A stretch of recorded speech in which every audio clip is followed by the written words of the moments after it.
میں نے زور سے دھکا دے کر تبسم کو بستر پہ لٹایا تھا۔ وہ جو سادگی سے دلہن بن کے غضب ڈھا رہی تھی، میری اس حرکت پر تل ملا گئی۔ کہنے لگی، یہ کیا تماشا ہے؟ پہلے ہی آپ نے بہت کچھ برباد کر دیا ہے۔ اب میں آپ کے ساتھ اس کمرے میں نہیں رہ سکتی۔ مجھے ہاتھ لگانے کی غلطی بھی نہ کرنا۔ وہ اٹھ کے کھڑی ہوئی تو میں نے اسے بازو سے کس کے پکڑ لیا۔ وہ کسی پرندے کی طرح میری سخت گرفت میں پر پھڑپھڑانے لگی۔ میں نے غصے سے کہا، مت بھولو، کچھ دیر پہلے ہی تم نے خود مجھ سے نکاح قبول کیا ہے اور اب رخصت ہو کے یہاں میرے کمرے میں آئی ہو۔ اب تو تم سہاگ رات کی تیاری کرو۔ میں تمہیں ہاتھ بھی لگاؤں گا اور سارے حق بھی وصول کروں گا۔ میری بات سن کے اس کے ماتھے پہ بل پڑ گئے۔ غصے میں کہنے لگی، یہ تمہاری خام خیالی ہے کہ میں خود کو تمہارے سپرد کر دوں گی۔ جس طرح سے تم نے مجھ سے شادی کی ہے، میں ساری زندگی بھی تمہاری نہیں ہو سکتی۔ جھٹکے سے اس نے اپنا بازو مجھ سے چھڑوایا تھا اور اس سے پہلے کہ وہ واش روم کا رخ کرتی، میں نے اسے تیزی سے کمر سے پکڑا اور اٹھا کے بستر پہ پٹک دیا۔ اس کی آنکھوں میں خوف کے سائے لہرائے تھے۔ میں نے تیزی سے اس کے بازو اپنے ہاتھوں میں جکڑ لیے۔ تم یہی ڈیزرو کرتی ہو۔ اگر تم چاہتی ہو کہ میں زور زبردستی سے تمہارے وجود کو حاصل کروں تو مجھے کوئی اعتراض نہیں ہے۔ جس طرح تم نے یہ جگہ حاصل کی ہے، اسی طرح میں بھی تمہارے وجود پہ قابض ہونے کا حق رکھتا ہوں۔ میں نے اسے اس کی حیثیت کا احساس دلایا تھا۔ اس کی آنکھوں میں نمی اتری۔ وہ روتے ہوئے مجھ سے کہنے لگی، مجھے معاف کر دو، مجھ سے غلطی ہو گئی۔ میرے آگے ہاتھ جوڑتے ہوئے کہنے لگی، مجھ سے بھول ہو گئی، میں نے بس نادانی میں یہ سب کچھ کیا تھا۔ مجھے کیا پتا تھا کہ تم اپنی ضد اور خود سری میں مجھے اس جگہ پہنچا دو گے۔ اس کی بات پہ میں نے غصے سے مٹھیاں بھینچ لیں۔ اس کے قریب ہوتے، اس کے چہرے پہ اپنی سانسوں کی گرمائش چھوڑتے، میں نے دھیرے سے اس کے کان میں کہا کہ تمہارے لیے یہ نادانی یا مذاق ہوگا، مگر میرے لیے یہ بات زندگی اور موت کے برابر تھی۔ جو کھیل تم نے کھیلا تھا اس میں کسی نہ کسی کو تو جیتنا ہی تھا، تو دیکھ لو، جیت میرے حصے میں آ گئی اور ہار تمہیں مل گئی۔ لیکن یہ ہار بھی تمہارے لیے جیت ہوگی اگر تم خود کو خوشی خوشی میرے حوالے کر دو۔ میری بات پر میری نئی نویلی دلہن نے انکار میں سر ہلایا تو میں نے تیزی سے آگے بڑھ کے اس کے لبوں کو اپنے لبوں میں جکڑ لیا۔ میں تیزی سے اس کے لبوں کا جام پی رہا تھا۔ اس کا وجود بستر پہ مچلنے لگا۔ وہ خود کو مجھ سے آزاد کروانے کی کوشش کر رہی تھی، لیکن میں خود پر سے اختیار کھو بیٹھا تھا۔ اس سے دور ہونا میرے بس میں نہیں تھا۔ وہ اپنی پوری جان لگانے کے باوجود بھی میرے آگے بے بس تھی۔ وہ ایک دبلی پتلی لڑکی تھی اور میں جوان مرد۔ میرے آگے اس کی ایک نہ چلی۔ میں نے دھیرے سے اس کے بلاؤز پہ ہاتھ ڈالا۔ اس کی ڈوریوں سے کھیلتے میرا ہاتھ اس کی کمر تک پہنچ گیا تھا۔ میری انگلیوں نے کس کے اس کی مخروطی کمر کو جکڑا تھا۔ اس کے لبوں سے سسکی نکلی تھی۔ میری شدت کے آگے بے بس تھی وہ، اور میں اپنے جذبات سے بوجھل۔ دھیرے دھیرے رات بیت رہی تھی اور وہ میرے آگے ہارتی چلی جا رہی تھی۔ کچھ ہی دیر بعد میں نے پوری طاقت سے اسے، اماں کم سے کم مجھے لڑکی کی تصویر تو دکھائیں۔ ایسے کیسے آپ نے شادی پکی کر دی؟ ایک بار مجھے تصویر بھی نہیں دکھائی۔ میں اماں کے سامنے بیٹھا ایک ہی بات کی تکرار کر رہا تھا، لیکن اماں کی بھی وہی بات تھی کہ شادی کے بعد دلہن کو دیکھنا۔ اپنی ماں کی پسند پہ یقین رکھو۔ میری ماں نہ جانے کسے میرے لیے منتخب کر کے بیٹھی تھی اور اب اس کی تصویر نہ دکھانے کی بھی قسم کھا لی تھی۔ جب میں نے بہت اصرار کیا تو کہنے لگی، میں تمہیں اس کا نمبر دے دیتی ہوں، چاہو تو فون پہ بات کر لو، لیکن چہرہ تو شادی کے بعد ہی دیکھنا ہوگا۔ یوں سمجھ لو کہ ان لوگوں کی یہ پرانی رسم ہے۔ ان کا ماننا ہے کہ اگر لڑکا شادی سے پہلے لڑکی کو دیکھے گا تو اب شگن ہوتا ہے۔ اماں کی بات سن کے میں نے سر پکڑ لیا۔ میں نے کہا، اماں یہ کس زمانے کے لوگ ہیں؟ آپ کو سارے جہان میں ایسے ہی دقیانوسی لوگ ملے تھے جو پرانی باتوں پہ یقین رکھتے ہیں۔ اماں مسکرا کے کہنے لگی، لڑکی بہت اچھی ہے، پڑھی لکھی ہے، سلیقہ مند، سمجھدار ہے۔ مجھے ایسی ہی بہو چاہیے تھی۔ شادی تک کے لیے ہم ان کی بات مان لیتے ہیں اور اس کے بعد تو لڑکی رخصت ہو کے ہمارے ہی گھر آئے گی، پھر جو تم چاہو گے ویسا ہی ہوگا۔ اماں کے آگے میری کہاں چل سکتی تھی، اس لیے میں خاموش ہو گیا۔ اماں سے اس کا فون نمبر لے لیا۔ شادی میں ایک ہفتہ ہی تھا۔ اماں نے جتنی تیزی سے رشتہ پکا کیا تھا اتنی ہی جلد بازی میں شادی بھی رکھ دی۔ دراصل لڑکی کے کچھ قریبی رشتہ دار باہر ملک سے آئے ہوئے تھے اور لڑکی کے گھر والے ان کی موجودگی میں ہی شادی کرنا چاہتے تھے، اس لیے اماں نے بھی کوئی اعتراض نہیں کیا۔ شادی کی تیاریاں بھی کرنی تھیں۔ اماں کے ساتھ ساتھ میں بھی بہت مصروف ہو گیا تھا اور اس نمبر پہ مجھے فون کرنے کا وقت ہی نہیں ملا۔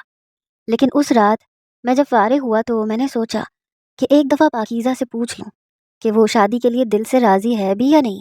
ایسا نہ ہو کہ اس کے دقیانوسی گھر والے زور زبردستی اسے شادی کے لیے مجبور کر رہے ہوں۔ یہی سوچ کے میں نے وہ نمبر ملایا تو دوسری طرف سے انتہائی مدھر آواز سنائی تھی۔ وہ بہت ہی نرم و ملائم لہجے میں پوچھ رہی تھی کہ آپ کون ہیں؟ میں نے کچھ جھجکتے ہوئے بتایا کہ میں ندیم ہوں، مجھے پاکیزہ سے بات کرنی ہے۔ میری بات پہ وہ دھیرے سے ہنسی، کہنے لگی تو آپ سے صبر نہیں ہوا؟ شادی میں 4 دن باقی ہیں بس۔ اس کی بات سن کر میں ایک دم جھیم گیا اور کہا کہ ایسی بات نہیں ہے، میں بس یہ جاننا چاہتا تھا کہ آپ اس شادی پہ خوش بھی ہیں یا نہیں۔ وہ کہنے لگی خوش کیوں نہیں ہوں گی، میں تو بہت خوش ہوں، آپ بہت ہینڈسم ہیں، خوبصورت ہیں، آپ سے شادی تو میرے لیے باعث فخر ہوگی۔ اور پھر اس کی بات سن کے مجھے تسلی ہو گئی۔ باتوں کا سلسلہ آگے بڑھا اور میں اس کی خوبصورت باتوں کے سحر میں کھوتا چلا گیا۔ ہمارے درمیان پیار محبت کی بات تو نہیں ہوئی، لیکن شادی کو لے کر جو اس کی سوچ تھی وہ انتہائی خوبصورت تھی۔ اور مجھے ایک ہی رات میں اس بات کی تسلی ہو گئی کہ اماں نے میرے لیے ویسی ہی لڑکی کا انتخاب کیا ہے جیسی لڑکی میں آئیڈیل رکھتا ہوں۔ ہم شادی کی تیاریاں کرنے لگے۔ دوبارہ میری فون پر تو بات نہ ہوئی، البتہ کبھی کبھار میں میسج کرتا تو وہ جواب ضرور دیتی۔ اور پھر شادی سے 1 دن پہلے میں نے اسے بتایا کہ میں ویڈنگ نائٹ کا گفٹ لینے جا رہا ہوں، تو اس نے بتایا کہ وہ بھی اپنی ماں کے ساتھ شاپنگ پہ جا رہی ہے۔ یہ سن کے میں بڑا خوش ہوا کہ کسی نہ کسی بہانے سے اسے دیکھ لوں گا۔ میں اسی مال میں پہنچ گیا جہاں اسے اپنی ماں کے ساتھ شاپنگ پر آنا تھا۔ میں اپنی ساس کو پہچانتا تھا کیونکہ رسم کے لیے وہی ہمارے گھر آئی تھی۔ کچھ دیر بعد وہ مجھے ایک بڑی سی بوتیک میں نظر آ گئی۔ ساس کے ساتھ ایک بہت ہی خوبصورت اور جوان لڑکی تھی۔ میں اسے غور سے دیکھ رہا تھا۔ پھر میں نے تیزی سے اپنے موبائل سے اسے میسج کیا کہ تم کہاں ہو؟ تو اس لڑکی نے موبائل نکال کے چیک کیا اور پھر رپلائی دیا کہ میں شاپنگ کے لیے مال میں پہنچ چکی ہوں۔ مجھے یہ سمجھنے میں زیادہ دیر نہ لگی کہ وہ ہی پاکیزہ ہے۔ میں نے اسے بتایا کہ میں اسے دیکھ رہا ہوں، تو یہ سن کے وہ چونک کے چاروں طرف دیکھنے لگی، لیکن میں جان بوجھ کے اس کے سامنے نہ گیا۔ میں چاہتا تھا کہ میں شادی کے دن اس کے روبرو آؤں اور اس سے اپنی بے پناہ محبت کا اظہار کروں، کیونکہ شادی میں بس 1 دن ہی تو رہ گیا تھا۔ اس لیے میں اسے غور سے دیکھنے لگا۔ سر سے پاؤں تک وہ حسن کا مجسمہ تھی۔ میں نے اتنا خوبصورت چہرہ آج تک نہیں دیکھا تھا۔ اسے دیکھتے ہوئے میں بری طرح سے اس کے سحر میں جکڑ گیا تھا۔ محبت کیا ہوتی ہے یہ اسے دیکھ کے مجھے پتہ چلا۔ وہ لڑکی میری تلاش میں اس بوتیک سے باہر نکلی، پھر بوتیک کے برابر میں جولر کی شاپ کے باہر رک گئی۔ اس کی نظر سونے کے کنگنوں پر جمی تھی اور وہ شیشے کو چھو کر ان کنگنوں کو اس طرح سے دیکھ رہی تھی جیسے وہ اسے بے انتہا پسند آ گیا ہو۔ اور پھر لمحوں میں نے فیصلہ کر لیا کہ یہی میری ویڈنگ نائٹ کا گفٹ ہوگا۔ جب وہ یہ کنگن میرے ہاتھوں سے پہنے گی تو اس کی خوشی کی کیا انتہا ہوگی، یہ سوچ کر ہی میں خوش ہو رہا تھا۔ کچھ ہی دیر بعد میری ساس نے اسے آواز دی اور وہ تیزی سے بوتیک کے اندر چلی گئی اور میں وہ کنگن خریدنے کے لیے جولر کی شاپ میں داخل ہو گیا۔ تھوڑی سی دیر بعد ہی وہ کنگن میرے پاس تھے۔ میں واپسی کے راستے پہ چل پڑا۔ میں خود کو ہواؤں میں محسوس کر رہا تھا۔ مجھے محبت ہو گئی تھی، اور وہ بھی اس لڑکی سے جو 1 دن بعد میری شریک حیات بننے والی تھی۔ شاید اس سے زیادہ خوبصورت کوئی احساس ہو ہی نہیں سکتا۔ اس رات میں نے جب اسے فون ملایا تو کہنے لگی کہ اگر آپ مال آئے تھے تو مجھ سے ملے کیوں نہیں۔ وہ اتنی خوبصورت آواز میں شکوہ کر رہی تھی کہ میرے دل کی دھڑکنیں تیز ہو گئیں۔ میں نے دھیرے سے کہا کہ آنے والی رات میری اور آپ کی ملن کی رات ہے۔ میں چاہتا ہوں کہ ہم دونوں جب ایک دوسرے کے سامنے ہوں تو پھر کوئی پردہ باقی نہ رہے۔ میری بات پہ وہ کچھ لمحوں کے لیے خاموش ہو گئی، پھر کہنے لگی گھر میں بہت مہمان ہیں، ابھی میں فون رکھتی ہوں، اور اس نے فون بند کر دیا۔ میں کتنی ہی دیر فون کو دیکھتا رہا۔ اسی کے خیالوں میں مجھے نیند آ گئی۔ پھر اگلے دن میں بارات لے کے دھوم دھام سے اپنے گھر والوں اور دوستوں کے ساتھ پاکیزہ کی دہلیز پہ پہنچ گیا، جو میرے دل کی ملکہ بن گئی تھی۔ میں گھوڑے پہ بیٹھا تھا، میرے دوست خوب ناچ گا رہے تھے، میری اماں بہنیں بھی بہت خوش تھیں۔ میں گھر کا بڑا بیٹا تھا، سب سے پہلے میری ہی شادی ہو رہی تھی، یعنی یہ ہمارے گھر کی پہلی شادی تھی، اس لیے میری ماں نے کسی چیز میں کوئی کمی نہیں چھوڑی تھی۔ ناچ گانا رکا تو میں گھوڑے سے اترا اور شادی ہال میں داخل ہونے لگا، لیکن دروازے پہ ہی میرے قدم زنجیر ہو گئے۔ میں آنکھیں پھاڑے اس حسینہ کو دیکھ رہا تھا جسے میری دلہن بنے اس اسٹیج پہ ہونا چاہیے تھا، لیکن وہ ہاتھوں میں پھولوں کے تھال لیے ریسیپشن پہ کھڑی تھی۔ میری ماں نے میرے رکے ہوئے قدم دیکھے تو کہنے لگی کیا ہوا ندیم، رک کیوں گئے ہو، اندر چلو۔ میں نے ماں کی شکل حیرت سے دیکھی اور کہا کہ آپ نے تو کہا تھا کہ یہ دقیانوسی لوگ ہیں، لیکن یہ تو بہت ہی زیادہ ماڈرن ہے۔ دلہن خود ریسیپشن پہ کھڑی ہے، دلہے پہ پھول برسانے کو تیار ہے، اور کسی کو کوئی اعتراض نہیں ہے۔ میری بات سن کے اماں حیران ہوئی، کہنے لگی پاگل تو نہیں ہو گئے ہو؟ دلہن کہاں ہے؟ بھلا دلہن بھی کوئی ریسیپشن پہ کھڑی ہوتی ہے؟ یہ سب تو دلہن کی کزنز وغیرہ ہیں جو تمہارے استقبال کے لیے کھڑی ہیں۔ دلہن تو کمرے کے اندر ہے، پاکیزہ یہاں کہیں نہیں ہے۔ اماں کی بات سن کے میں حیران رہ گیا۔ میری نظریں ابھی بھی اس حسین چہرے پہ جمی تھی جو بڑا مسکراتے ہوئے مجھے دیکھ رہی تھی۔ میں نے کہا اماں یہ کون ہے؟ اماں نے ایک نظر اس لڑکی پہ ڈالی، کہنے لگی یہ تو امریکہ سے شادی اٹینڈ کرنے کے لیے آئی ہے، یہ پاکیزہ کی کزن تبسم ہے، بڑی ہی ماڈرن قسم کی لڑکی ہے، ابھی بھی دیکھ لو کس طرح کا لباس پہنے کھڑی ہے۔ اماں کا لہجہ بہت ہی حکارت بھرا تھا، جبکہ اماں کی بات پہ میرے قدموں تلے سے زمین نکل گئی۔ میں پھٹی پھٹی نگاہوں سے اس لڑکی کو دیکھ رہا تھا جسے میں نے پاکیزہ سمجھ کے اپنے دل میں جگہ دے دی تھی۔ میں 2 قدم پیچھے ہٹ گیا، میری حرکت پر وہاں موجود سبھی لوگ ہکا بکا رہ گئے۔ میں نے کہا اماں میں آپ سے بات کرنا چاہتا ہوں، اور پاکیزہ کے والد سے بھی۔ اماں کہنے لگی آخری وقت پہ تم کیا کر رہے ہو؟ سب خیریت تو ہے؟ میں نے کہا نہیں اماں، انہیں تنہائی میں بلائیں۔ پھر اماں نے پاکیزہ کے والد کو اکیلے میں بلوایا، اماں بھی وہیں تھیں اور میں بھی۔ پھر میں نے انہیں ساری بات بتا دی کہ میں تبسم کو پاکیزہ سمجھ بیٹھا تھا اور میں اسی سے محبت کرنے لگا ہوں۔ میں اب پاکیزہ سے شادی نہیں کر سکتا کیونکہ مجھے تبسم سے محبت ہے۔ میں نے فون والی بات بھی بتائی تو پاکیزہ کے والد نے مجھے بڑی عجیب نظروں سے گھورا، کہنے لگے ہمارے گھر کی لڑکیاں ایسی نہیں ہیں، نہ وہ فون پہ مردوں سے بات کرتی ہیں۔ پاکیزہ کے والد نے غصے میں تبسم کو اور اس کے والد کو بھی وہاں بلوا لیا، کہنے لگے کہ یہ لڑکا تبسم پہ الزام لگا رہا ہے کہ اس نے پاکیزہ بن کے اس کے ساتھ محبت بھری باتیں کی ہیں، اور اب یہ پاکیزہ سے نہیں بلکہ تبسم سے شادی کرے گا۔ پاکیزہ کے والد کی بات سن کے تبسم کے چہرے کے تاثرات بدلے، وہ پھٹی پھٹی نظروں سے مجھے دیکھتے ہوئے کہنے لگی میں نے تو بس چھوٹا سا مذاق کیا تھا، پاکیزہ کی اماں نے مجھے اس کا موبائل فون دے دیا تھا کہ شادی تک میں اس کا فون اپنے پاس رکھوں، کیونکہ اسے بہت زیادہ فون استعمال کرنے کی عادت ہے اور مہمانوں کے بیچ دلہن فون استعمال کرتے ہوئے اچھی نہیں لگتی، اس لیے پاکیزہ کا فون میرے پاس تھا۔ آپ کا فون آیا تو میں نے شرارت میں پاکیزہ بن کے آپ سے بات کر لی، لیکن میرا ہرگز بھی یہ مقصد نہیں تھا کہ آپ پاکیزہ کو چھوڑ کے مجھ سے شادی کی بات کریں۔ میں نے مال والی بات کا ذکر کیا تو کہنے لگی کہ ہاں اس وقت پاکیزہ چینجنگ روم میں تھی، اس کا فون بجا تو میں نے چیک کر لیا، آپ کا میسج تھا تو میں نے رپلائی کر دیا، مجھے کیا معلوم تھا کہ آپ مجھے نہ صرف پاکیزہ سمجھیں گے بلکہ محبت بھی کر بیٹھیں گے، میرا آپ سے کوئی واسطہ نہیں ہے۔ یہ کہہ کے وہ 2 قدم پیچھے ہٹی اور میں بس حیرت سے اسے دیکھتا رہ گیا۔ اس کے لیے یہ کتنی چھوٹی سی بات تھی، ایک مذاق، ایک شرارت، جبکہ میرے دل کی دنیا لٹ گئی تھی۔ تبسم کی اس بات پہ اس کے والد نے ایک زوردار تماچا اس کے منہ پہ مارا۔ وہ غصے میں کہنے لگے تم نے بہن کے ہونے والے شوہر سے کس طرح کی باتیں کی ہیں؟ کیا وہ تم سے شادی کی خواہش ظاہر کر رہا ہے؟ تم نے تو میری ناک کٹوا دی۔ جبکہ پاکیزہ کے والد بھی غصے سے لال ہو رہے تھے۔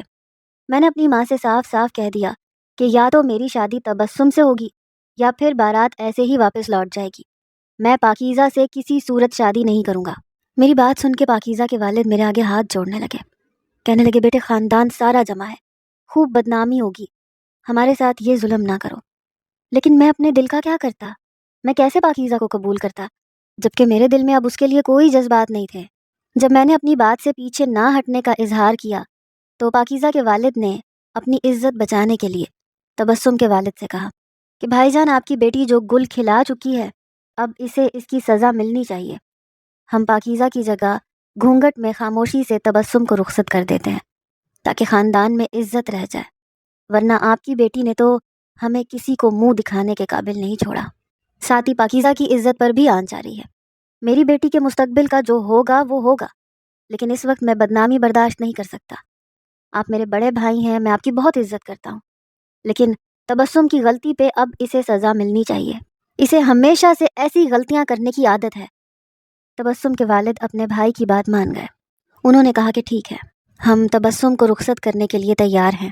یہ سن کے میرا دل خوشی سے کھل اٹھا، جبکہ تبسم انکار میں سر ہلا کے رونے لگی، لیکن اس کے باپ نے کہہ دیا کہ اگر تم نے شادی نہ کی تو میں خودکشی کر لوں گا، تمہاری وجہ سے میں اپنے خاندان کو بدنام نہیں ہونے دوں گا، پہلے ہی پاکیزہ بیٹی کا گھر بسنے سے پہلے اجڑ گیا ہے، اب مزید تمہاری وجہ سے میں کوئی تماشا برداشت نہیں کر سکتا۔ کچھ ہی دیر بعد نکاح پڑھایا جا رہا تھا، اور نکاح پاکیزہ سے نہیں بلکہ تبسم سے ہو رہا تھا۔ میری ماں نے بتایا تھا کہ پاکیزہ بے ہوش ہو گئی ہے اور اس کی حالت بہت خراب ہے۔ میری ماں کو پاکیزہ کے لیے بہت افسوس تھا، لیکن اس سب میں میرا کوئی قصور نہیں تھا، اس لیے میں نے اپنا دل سخت کر لیا اور نکاح ہوتے ہی تبسم کا ہاتھ پکڑ کے رخصتی لے لی۔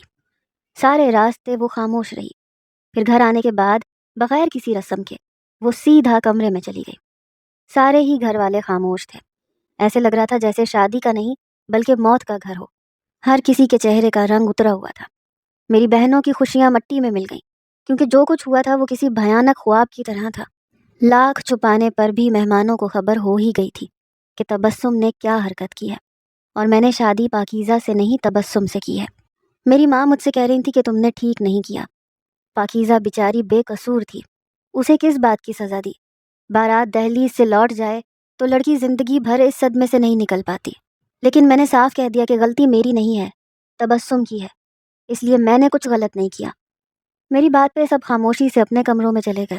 جب میں اپنے کمرے میں پہنچا تو تبسم کو سکتے کی حالت میں بستر پہ بیٹھا ہوا پایا۔ وہ پوری طرح گم سم بیٹھی تھی۔ جیسے ہی میں نے قریب جا کے اسے چھوا تو وہ کرنٹ کھا کے کھڑی ہو گئی۔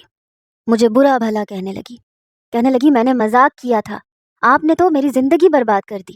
پاکیزہ مجھے بددعائیں دے رہی تھی، میں اپنے باپ کی نظروں میں گر گئی، سب مہمان مجھے نفرت سے دیکھ رہے تھے، آپ کی وجہ سے سب کچھ برباد ہو گیا۔ میں نے تبسم کو کس کے بازوؤں سے پکڑا اور کہا کہ میری وجہ سے نہیں، سب کچھ تمہاری وجہ سے برباد ہوا ہے۔ تم نے پاکیزہ کی جگہ لی تھی، تمہیں بہت شوق تھا نا پاکیزہ کی جگہ مجھ سے بات کرنے کا، تو پھر اب اس کی جگہ دلہن بن کے سہاگ رات منانے میں کیا اعتراض ہے؟ میں نے سیدھا تبسم کو دھکا دے کے بستر پہ گرایا۔ میری اس حرکت پہ وہ تل ملا گئی۔ مجھے میرے حقوق سے دستبردار رکھنا چاہتی تھی، لیکن میں جذبات کی شدت سے چور تھا۔ میں نے پچھلے 2 دن سے اس وقت کا بہت شدت سے انتظار کیا تھا، اس لیے بنا انتظار کیے میں اس کی قربت میں پگھلنے لگا۔ میں نے اپنے لبوں کو اس کے وجود پہ رکھتے اپنی محبت کی نشانیاں اس پہ چھوڑی تھیں۔ وہ بری طرح سے پھڑپھڑا رہی تھی، لیکن میں نے اسے آزاد نہیں کیا تھا، بلکہ پوری طاقت سے اس کے وجود کو اپنے وجود میں ملا لیا تھا۔ میں اس کے ساتھ جڑ گیا تھا اور اس نے تھک کے اپنی آنکھیں بند کر لی تھیں۔ وہ حالات سے ہار گئی تھی اور میں جیت کر بھی ہار گیا تھا۔ اگلی صبح میرے لیے بہت خوشگوار تھی، لیکن وہ بالکل خاموش تھی، جیسے زندہ لاش ہو۔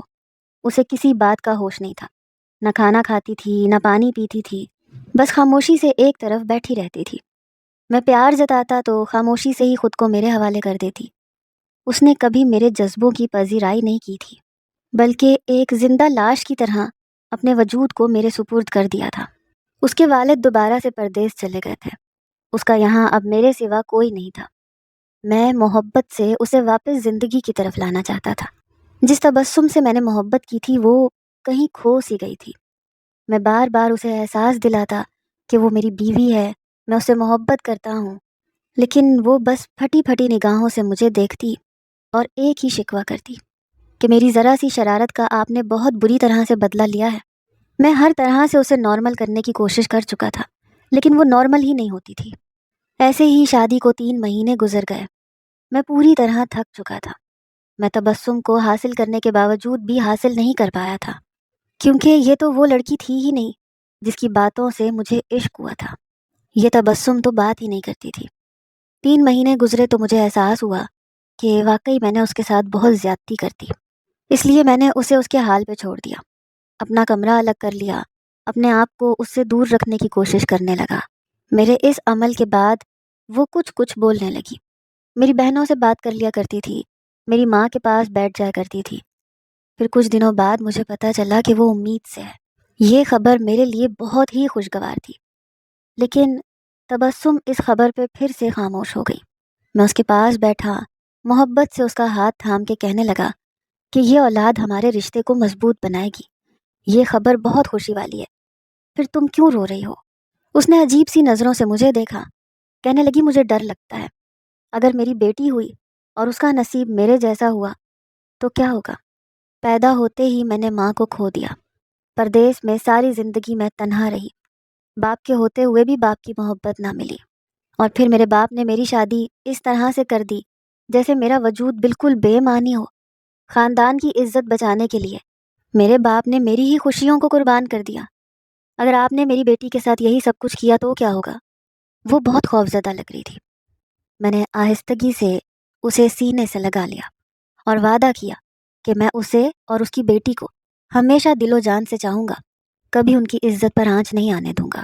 میں نے ایک دفعہ پھر سے اپنی محبت کا اظہار کیا اور اس بار وہ میرے سینے سے لگ کے پھوٹ پھوٹ کے رونے لگی۔ ماں بننے کی خبر نے اسے بہت حساس کر دیا تھا۔ وہ آنسو جو کئی دنوں سے اس کی آنکھوں میں قید تھے، وہ برسات کی طرح بہہ گئے۔ اس کا دل ہلکا ہو گیا۔ میں اس کے قدموں میں بیٹھ گیا، اس سے معافی مانگی اور اس نے مجھے معاف کر دیا۔ میں نے اسے وعدہ کیا تھا کہ میں اسے زندگی کی ہر خوشی دوں گا۔ میں نے اس کے ساتھ نئے سرے سے اپنی زندگی شروع کی تھی۔ وہ بھی ماضی کو بھلا کر میرے ساتھ قدم سے قدم ملانے لگی۔ وہ تبسم دھیرے دھیرے مجھے واپس مل گئی جس سے مجھے عشق تھا۔ میں نے پاکیزہ سے جا کے معافی مانگی تھی کیونکہ میں اس کا گنہگار تھا۔ شرارت اگر تبسم نے کی تھی تو غلطیاں مجھ سے بھی ہوئی تھیں۔ پاکیزہ کا کوئی قصور نہیں تھا، لیکن میں نے اس کے مستقبل کو مشکل کر دیا تھا۔ مجھے جب اس بات کا احساس ہوا کہ میں خود باپ بننے والا ہوں تو میں نے پاکیزہ کے آگے معافی کے لیے ہاتھ جوڑ دیے۔ اس نے بھی اپنی اعلیٰ ظرفی سے مجھے معاف کر دیا تھا۔ آج میں اور تبسم ایک اچھی شادی شدہ زندگی گزار رہے ہیں، لیکن میں سب سے یہی کہنا چاہوں گا کہ کبھی کبھی کوئی شرارت کوئی بہت بڑی سزا بھی بن سکتی ہے۔ اس لیے اپنی زندگی میں کبھی کوئی ایسی شرارت نہ کریں جس کا پچھتاوا ساری زندگی ہو۔